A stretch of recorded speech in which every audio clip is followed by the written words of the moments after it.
السلام عليكم ورحمة الله وبركاته. حبايبي طلبة تانية ثانوي دفعة 2026، مكملين مع بعض حل تمارين يونت 4 أو الوحدة الرابعة من كتاب المعاصر. هنبدأ حل من صفحة 209، التمارين الخاصة بكلمات الدرس الرابع والخامس. نبدأ على طول بالجملة الأولى، بيقول لي earthquakes يعني الزلازل out of the blue.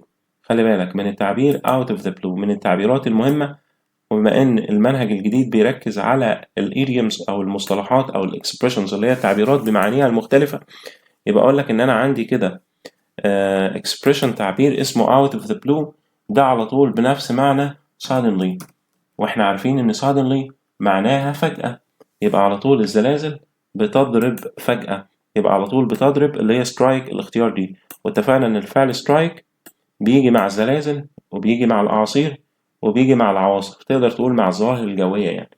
طيب 2 بيقول لي families should prepare emergency kits، يبقى عايز أقول إن الأسر يجب إن هي تجهز شنط العدة الخاصة بالطوارئ. اتفقنا إن كلمة kits اللي هي مجموعة من العدد أو الأدوات المستخدمة لغرض محدد، يبقى على طول بتجهز العدة الخاصة بالطوارئ أو الأدوات الخاصة بالطوارئ in advance، واتفقنا إن in advance معناها مقدما أو سلفا، بتساوي beforehand.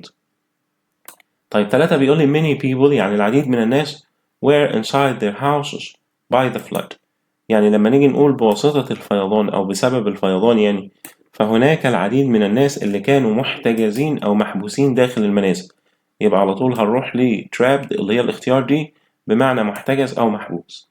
طيب 4 بيقول لي the fallen trees يعني الأشجار الساقطة، the road عايز أقول إن هي سدت الطريق، يبقى على طول يسد أو يحجب اللي هي blocked الاختيار إيه.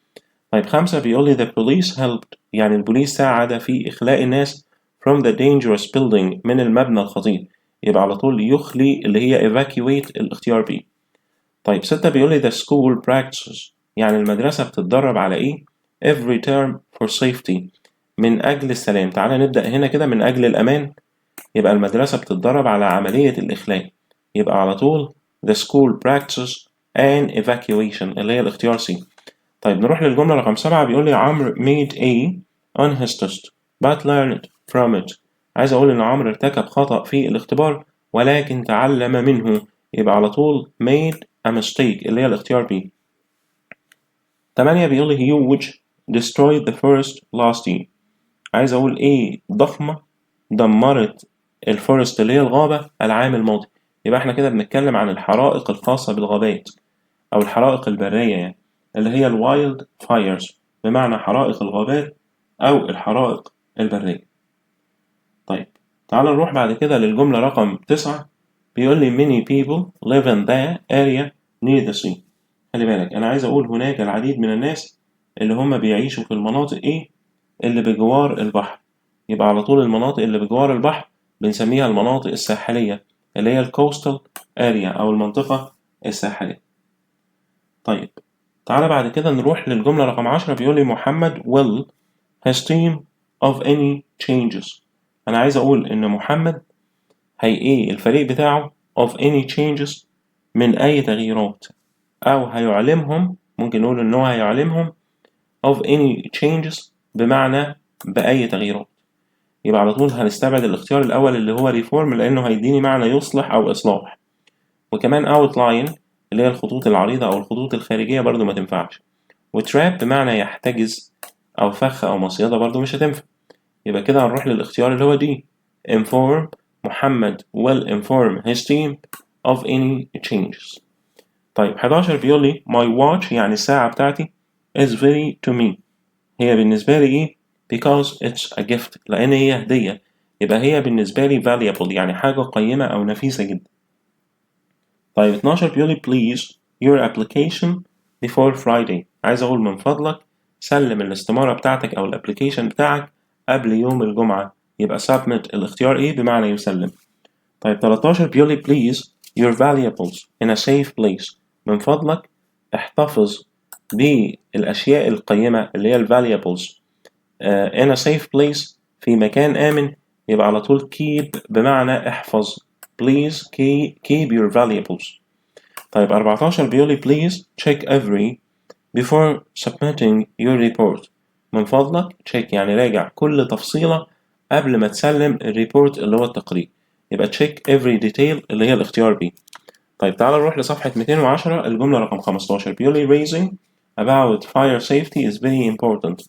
أنا عايز أقول زيادة raising هنا بمعنى زيادة إيه المتعلق بالفاير سيفتي اللي هي إجراءات السلامة في حالة الحرائق حاجة مهمة جدا. يبقى raising awareness بمعنى زيادة الوعي.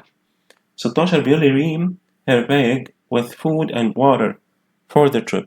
عايز أقول إن ريم عبت الشنطة بتاعتها أو جهزت الشنطة بتاعتها أو ملأتها بالطعام والمية من أجل التريب اللي هي النزهة يعني. يبقى packed اللي هي بتستخدم مع الأمتعة أو الشنط بمعنى يحزم الأمتعة أو يملاها يعني. طيب 17 بيقول لي the of storms has increased this year. أنا عايز أقول تكرار العواصف has increased زاد هذا العام. يبقى احنا كده بنتكلم عن حاجة اسمها الفريكونسي اللي هو التكرار. 18 بيقول لي the city's quick saved many lives.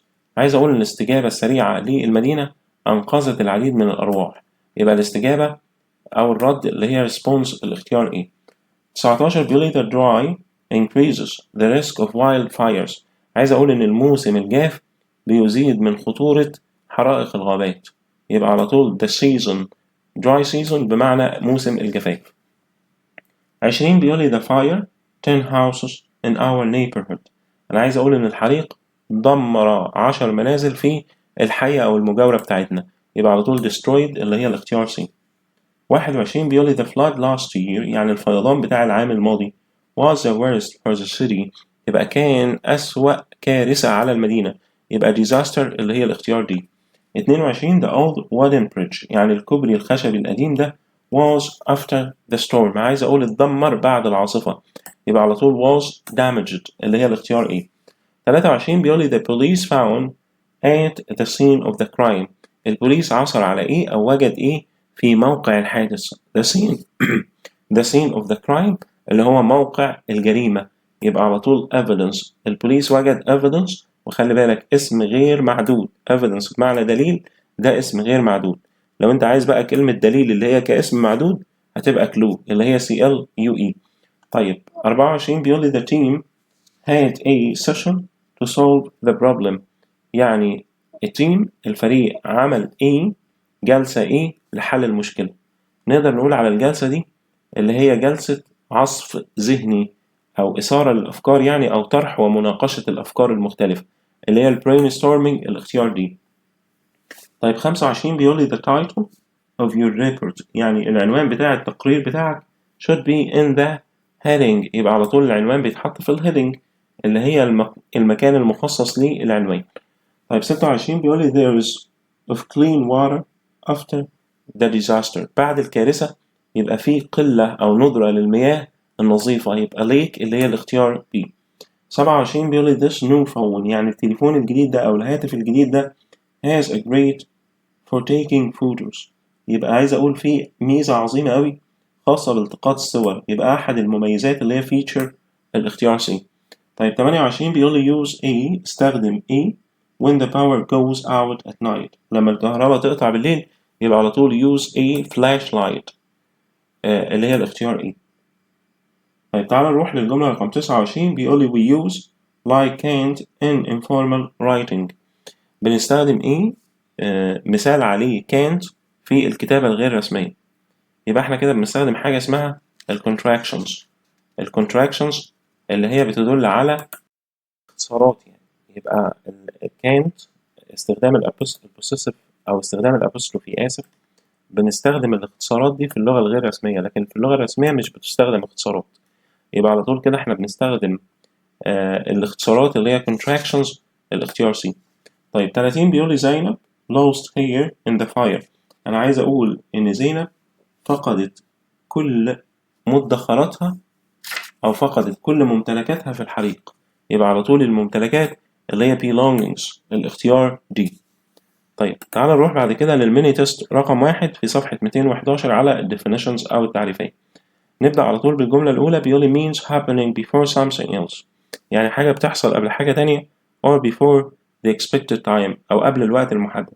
يبقى الشيء ده حصل مقدما أو سلفا اللي هي in advance.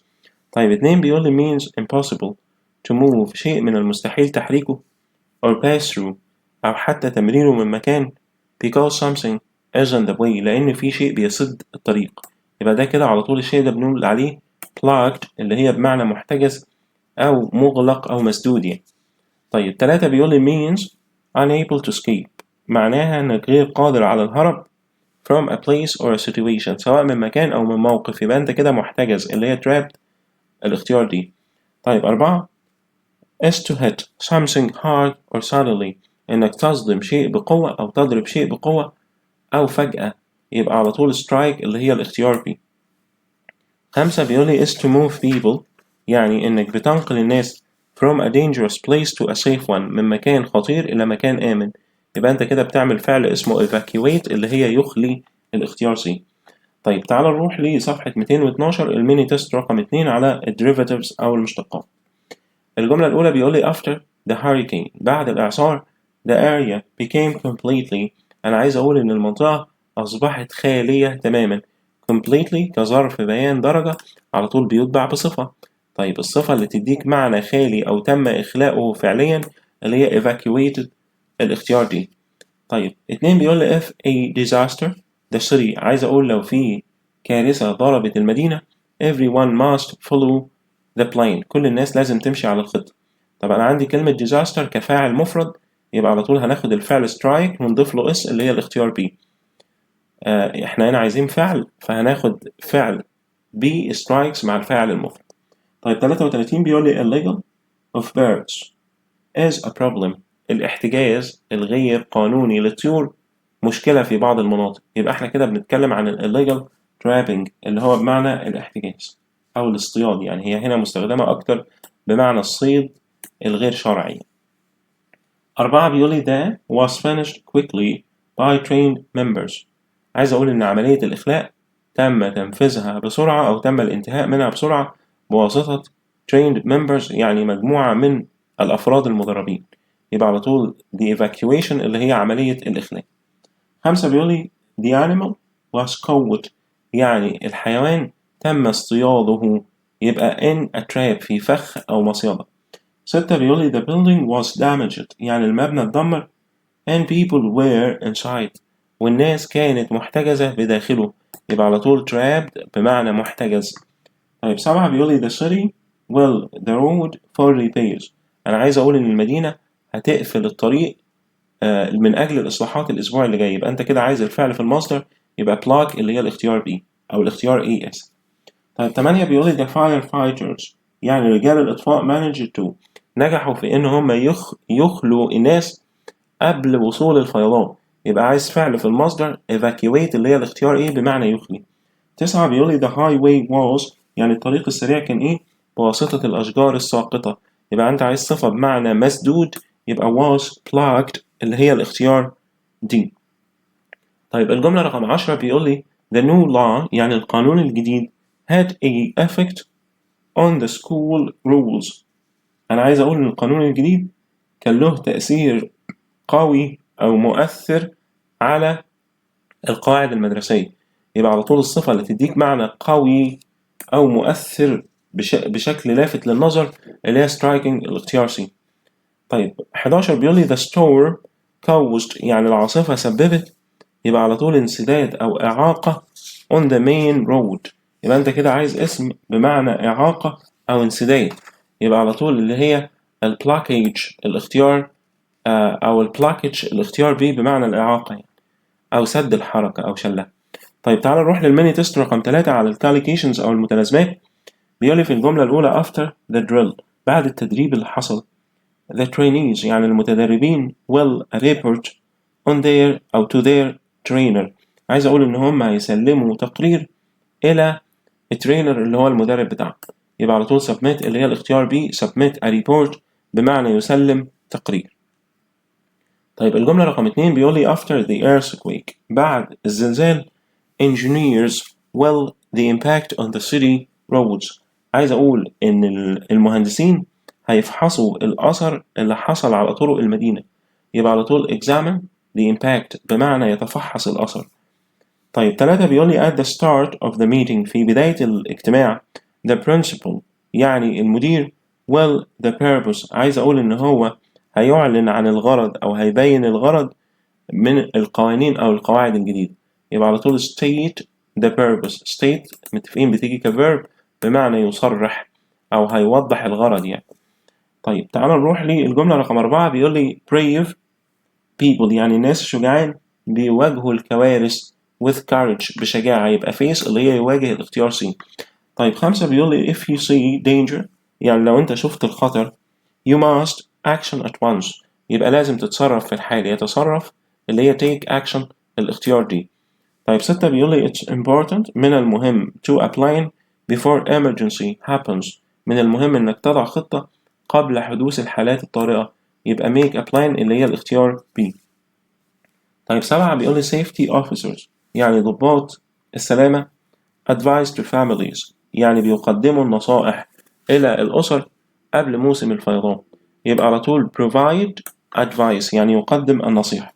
طيب 8 بيقول لي teachers a role in teaching students how to prepare for disasters يبقى المدرسين بيلعبوا دور، يبقى play a role in teaching students في تعليم الطلاب how to prepare for disasters إزاي يستعدوا أو يجهزوا من أجل الكوارث. طيب 9 بيقول لي the fire alarm sounded يعني إنذار الحرائق انطلق so everyone had to يبقى الكل كان مضطر إن هو يخلي المبنى، يبقى evacuate the building معنى يخلي المبنى.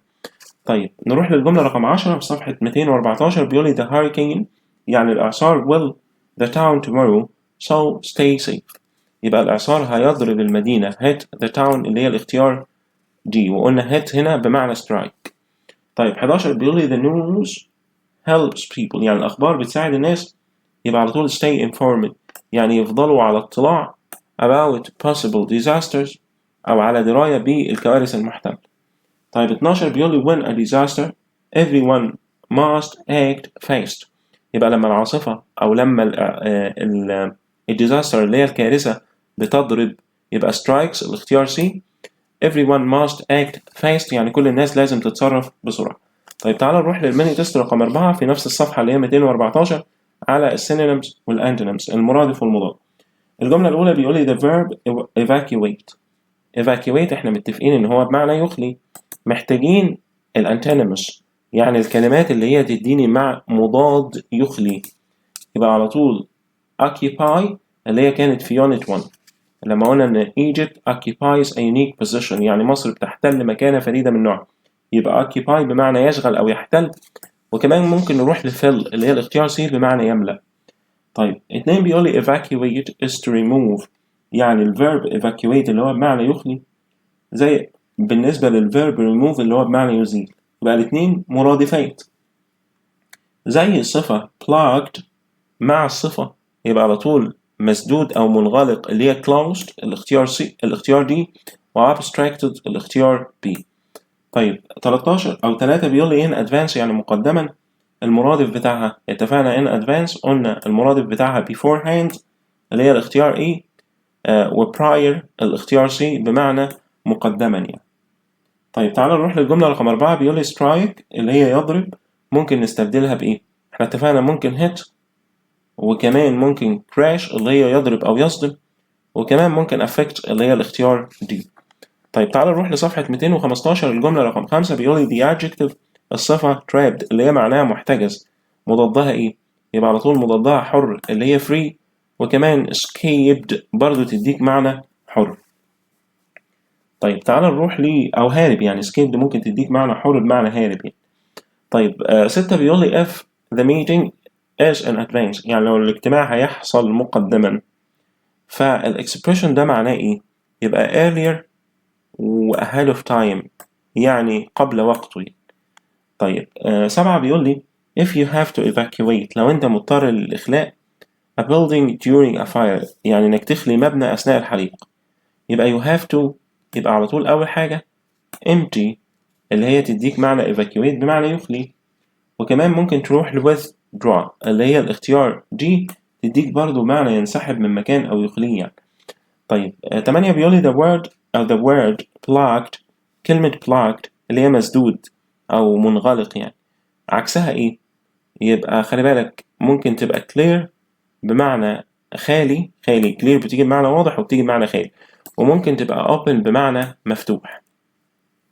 طيب تعال نروح للجملة رقم 9. بيقول لي the word trapped. كلمة trapped في الجملة المرادف بتاعها ايه؟ يبقى على طول confined. trapped بمعنى محتجز، يبقى المرادف بتاعها ممكن يبقى confined، وكمان ممكن يبقى stuck اللي هي الاختيار دي بمعنى عالق يعني أو محتجز. طيب الجملة رقم 10 بيقول لي to strike means. يعني كلمة strike معناها ايه؟ قلنا strike بتيجي بمعنى attack اللي هي يهاجم، وبتيجي بمعنى hit بمعنى يضرب. طيب تعالى بعد كده نروح للميني تيست رقم 5 على ال expressions وال idioms وال prepositions. الجملة الأولى بيقول لي the teacher told the students to study hard before it's too late. يعني المدرس أخبر الطلاب أن يذاكروا بجد قبل فوات الأوان.